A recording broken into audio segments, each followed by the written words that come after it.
अस्सलाम वालेकुम व्यूअर्स, आज मैं आपके साथ शेयर कर रही हूँ स्पेनिश आमलेट की रेसिपी। मैंने इसमें थोड़ी सी एडिशन की है जिसकी वजह से इसका टेस्ट दुबाला हो गया है। आप भी इसको इसी तरीके से बनाइएगा। स्टेप बाय स्टेप मेरी रेसिपी को फॉलो करें, आपका आमलेट भी बहुत ही मज़े का बनेगा।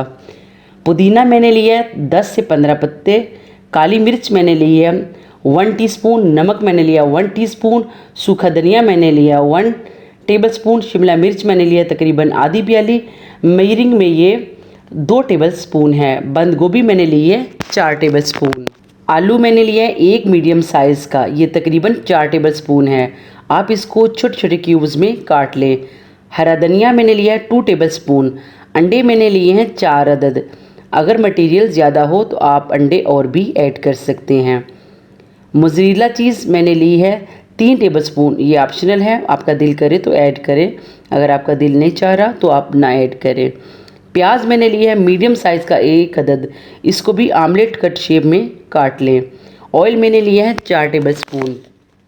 चलें जी, बनाना स्टार्ट करते हैं। एक पैन में मैंने ऑयल ऐड किया है। ऑयल जब गर्म हो जाएगा तो मैं इसमें ऐड करूँगी प्याज को हम 1 से 2 मिनट तक फ्राई करेंगे। इसके बाद मैं इसमें ऐड करूँगी आलू को भी ऐड करने के बाद 2 से 3 मिनट मैं मसलसल फ्राई करूँगी। इसके बाद मैं इसमें शिमला मिर्च और बंद गोभी को ऐड करूँगी। इन सब को हम 4 मिनट तक पकाएंगे। जब आलू 80% कुक हो जाए तो मैं इसमें नमक और काली मिर्च ऐड करूँगी। ये देखिए आलू 80% कुक हो चुके हैं।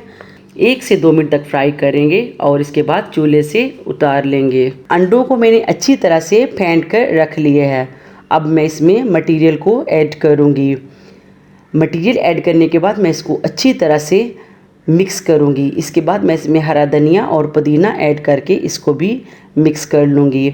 मुझे अंडे कम लग रहे थे, मैंने 1 और अंडा ऐड किया था, यानी टोटल मैंने 5 अंडे ऐड किए हैं।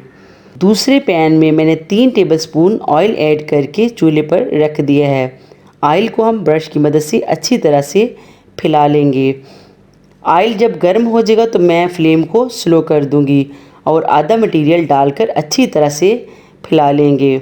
इसके बाद इस पर मोज़रेला चीज़ डाल देंगे।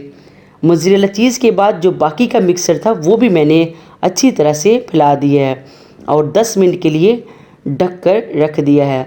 तकरीबन 8 से 10 मिनट के बाद मैंने चेक किया, आमलेट हमारा नीचे से कुक हो चुका है। ये देखें। अभी हम दूसरी साइड को भी पकाएंगे।